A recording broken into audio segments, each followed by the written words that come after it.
इस कहानी की शुरुआत में हमें एक बेबी पिग को दिखाया जाता है जो जंगल में अकेला घूम रहा था। पिग को अकेला देखकर एक अजगर उसे खाने की कोशिश करता है, मगर कुछ बंदर आकर अजगर का ध्यान भटकाते हैं, जिसकी वजह से पिग बंदर के साथ वहां से भाग गया। अजगर उन्हें पकड़ने के लिए उनके पीछे भागता है। बंदर जंगल में मस्ती करते हुए एक पांडा के पीछे छिप जाते हैं, जिसका नाम मिस्टर पांडा होता है। अजगर पांडा से कहता है कि बंदरों को मुझे दे दो। पांडा उसे मना करता है। अजगर कहता है कि तुम्हारे लिए ठीक नहीं होगा। पांडा अजगर को उठाकर फेंक देता है, जिस बात से गुस्सा होकर अजगर पांडा से कहता है कि मैं तुमसे इस बात का बदला जरूर लूंगा, और वहाँ से चला जाता है। वहाँ पांडा की पत्नी मिसेस पांडा आती है। पांडा अपनी पत्नी के साथ वहाँ से चला जाता है। बंदर वहाँ मस्ती करने लगते हैं। वहीं मिक नाम का भालू नींद में सपना देखता है, जिसकी वजह से उसकी नींद खुल जाती है। मिक को अपने घर पर एक पेम्पलेट मिलता है, जिस पर लिखा था कि जंगल से पहली बार अंतरिक्ष में ऑस्कर जा रहा है, जो कि एक खरगोश है। मिक ऑस्कर को पसंद नहीं करता,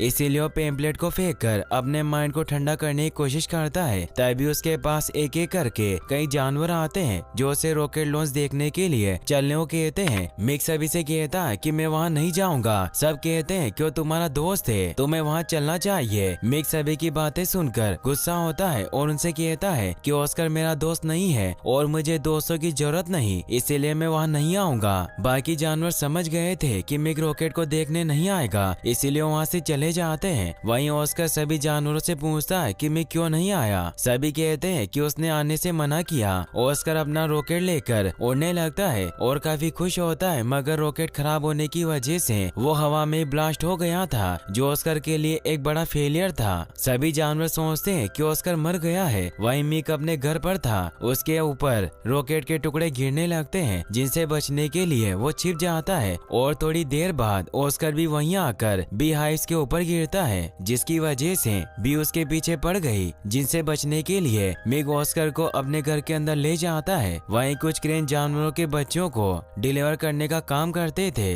जिसमें कार्ल नाम का एक क्रेन था। बाकी के क्रेन कार्ल का मजाक उड़ाते हैं, क्योंकि उसने पहले एक जेबरा के बच्चे को घोड़े को डिलीवर कर दिया था, और अब वो पांडा के बच्चे को डिलीवर करने जा रहा था। सभी कार्ल से कहते हैं कि इसे भालू को डिलीवर मत करना। सभी वहाँ से अलग हो जाते हैं, मगर तभी हवा में एक बाल्टी उड़ रही थी, जो कि ऑस्कर के रॉकेट की थी। वो कार्ल के सर में फंस गई, जिसकी वजह से वो एक पेड़ से टकरा गया, और उसे याद नहीं रहा कि बच्चे को किसे डिलीवर करना है। कार्ल को मिक का घर दिखता है और उसे लगता है कि बच्चा भालू का है, और उसे मिक के घर के बाहर छोड़कर चला जाता है। वहीं मिक ऑस्कर पर गुस्सा होता है, क्योंकि उसकी वजह से सभी भी वहाँ से उड़ गई थी। ऑस्कर कहता है कि अगर तुम बी को सही जगह पर रखते तो नहीं उड़ती। मिक कहता है कि मैं तुम्हारा दोस्त नहीं हूँ, तुम एक फेलियर आदमी हो, जिसके एक्सपेरिमेंट की वजह से मुझे हमेशा परेशानी होती है, और उसे घर से बाहर जाने को कहता है। ऑस्कर कहता है कि तुम सही हो, मगर मैं अब तुम्हारे लिए बिना बी के शहद बनाऊंगा। मिक उसे फिर भी अपने घर से जाने को कहता है। ऑस्कर कहता है कि मेरा घर पूरी तरह से बर्बाद हो गया, क्या मैं कुछ दिन तुम्हारे साथ रह सकता हूँ? तभी उन्हें बच्चे के रोने की आवाज आती है, जिसे देखने के लिए वो घर से बाहर आए। उन्हें बाहर एक बेबी पांडा दिखाई दिया। ऑस्कर बेबी की टोकरी में से एक नोट उठाकर पढ़ता है और मिक से कहता है कि तुमने इसे क्यों मंगवाया? मिक कहता है कि मैंने इसे नहीं मंगवाया। तभी बच्चा रोने लगता है। मिक ऑस्कर से कहता है कि तुम इसे कैसे भी चुप करवाओ, मैं बच्चों को रोता नहीं देख सकता। ऑस्कर कहता है कि इसे शायद भूख लगी होगी, हमें इसे दूध पिलाना होगा, और उसे कच्चे नारियल का पानी पिलाते हैं, जिसे पीकर बच्चा चुप हो जाता है। ऑस्कर मिक से बच्चे को अपने साथ रखने को कहता है, मगर मिक उसे रखने से मना कर देता है और कहता है कि मैं इसे इसके मॉम डैड के पास छोड़ आऊंगा, क्योंकि मुझे मेरी रेगुलर लाइफ जीनी है और इसके साथ रहकर मैं ऐसा नहीं कर सकता। ऑस्कर कहता है कि हम दोनों इसे साथ छोड़ने जाएंगे, मगर मिक उसे मना कर देता है। मिक घर के अंदर से एक मैप लाता है और उसे देखकर कहता है कि पांडा बांस के इलाके में रहते हैं और एक बड़ा सफर होगा, मगर मैं इसे नदी के रास्ते लेकर जाऊं तो शायद ये आसान होगा, और उसे अपनी बोट से छोड़ने जाता है। ऑस्कर मिक के साथ चलने के लिए काफी रिक्वेस्ट करता है, मगर उसे साथ नहीं ले जाता। ऑस्कर मिक की बोट के नीचे लटक कर उसके साथ जाता है और एक बांस की मदद से सांस लेता है। मिक को बोट के ऊपर एक बांस दिखता है, जिसे वो खींचने की कोशिश करता है, मगर उसे बाहर नहीं खींच पाया, इसीलिए वो बांस के अंदर फूंक मारता है, जिसकी वजह से ऑस्कर फूल गया और हवा की वजह से उछलकर मिक के पास गिरता है। मिक उसे देखकर गुस्सा होता है और उसे वहाँ से जाने को कहता है। ऑस्कर वहाँ से जाने लगा, जिसे देखकर बेबी पांडा रोने लगता है। मिक उसे रोता देख परेशान होता है, मगर ऑस्कर ने उसे चुप करवा दिया था। मिक ये सब देखकर ऑस्कर को अपने साथ चलने को कहता है। मिक ऑस्कर से कहता है कि बोट तुम चलाना, मैं सोने जा रहा हूँ और ध्यान रखना कि बच्चा रोए नहीं, और वो सोने चला जाता है। ऑस्कर के पास डुक नाम का एक पेलिकन पक्षी आता है। उसकी आवाज सुनकर मिक भी वहाँ आ जाता है और उसे वहाँ से जाने को कहता है। डुक कहता है कि मैं बस यहाँ चाय पीने आया हूँ। मिक कहता है कि आज हम किसी को चाय नहीं पिलाएंगे तो तुम जा सकते हो, मगर बेबी पांडा फिर से रोने लगा। बेबी ऑस्कर के चुप कराने से भी चुप नहीं होता। डुक तभी एक स्टोरी सुनाने लगता है जिसकी वजह से बेबी चुप हो गया था। मिक डुक को भी अपने पास रुकने को कहता है। रात होने की वजह से सभी नदी के किनारे रुक गए थे।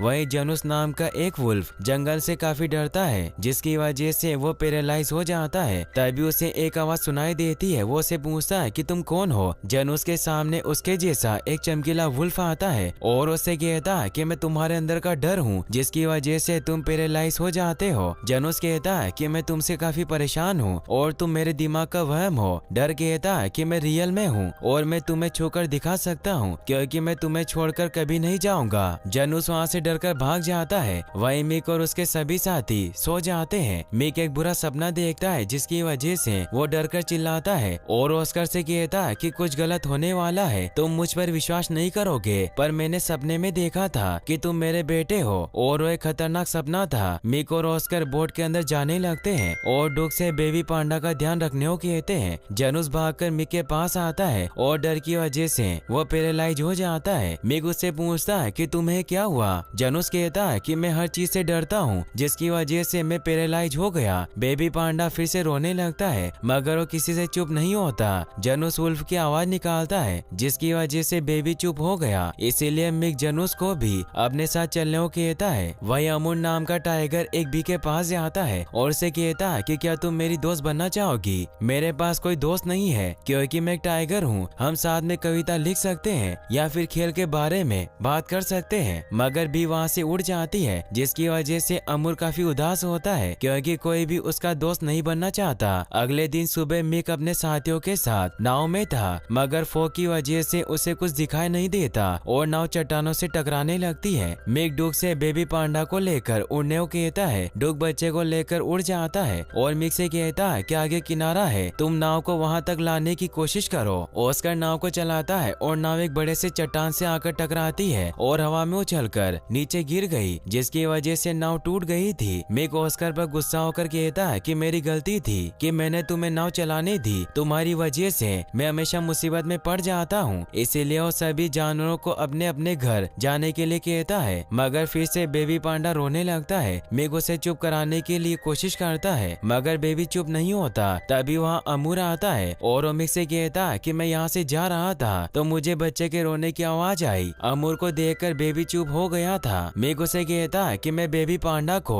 उसके मॉम डैड के पास छोड़ने जा रहा हूँ, क्या तुम मेरे साथ चलोगे। और वो सभी के साथ बेबी को लेकर साउथ की तरफ जाने लगता है, जो कि एक रेगिस्तानी रास्ता था। मिक सभी के साथ एक बड़ी दीवार के पास पहुँचता है। डुक दीवार को देखकर कहता है कि ग्रेट वॉल ऑफ चाइना है। डुक बेबी को लेकर दीवार के उस पार उड़ जाता है और मिक सभी को इस तरफ से दीवार के उस तरफ फेंकता है, मगर वो अकेला दीवार के उस तरफ रह गया था। इसीलिए वो एक लकड़ी पर खड़ा होता है और डुक से लकड़ी की दूसरी तरफ पत्थर गिराने को कहता है, जिसकी वजह से वो चलकर दीवार को पार कर लेता है। मिक बेबी को नीचे रख देता है। बेबी पांडा टोकरी से उठकर चलने लगता है। बेबी को चलता देखकर सभी काफी खुश होते हैं, मगर तभी उनके पीछे से कुछ हाथी दौड़कर आते हैं, जिनसे बचने के लिए वो भागकर छुप गए थे। मिक कहता है कि हमें रुकने के लिए कोई जगह ढूंढनी होगी और ऑस्कर बच्चे का ध्यान रखेगा। सभी सो जाते हैं और ऑस्कर बच्चे को लोरी सुनाता है। बेबी पांडा ऑस्कर को पापा कहकर बुलाता है। ऑस्कर कहता है कि कल तक तुम अपने मॉम डैड के पास चले जाओगे और वो सो जाता है। अजगर बेबी पांडा को देख लेता है और उसे मिस्टर पांडा से बदला लेना था, इसीलिए वो बेबी पांडा को उठाकर अपने साथ ले गया। मिक एक बुरा सपना देखता है, जिसमें सभी जानवर उसे अपना डैड बोलते हैं, जिसकी वजह से उसकी नींद खुल गई थी। मिक देखता है कि बच्चा वहाँ नहीं है। वो ऑस्कर से बच्चे के बारे में पूछता है। ऑस्कर बच्चे को ढूंढने लगता है, मगर उसे बेबी कहीं नहीं मिलता,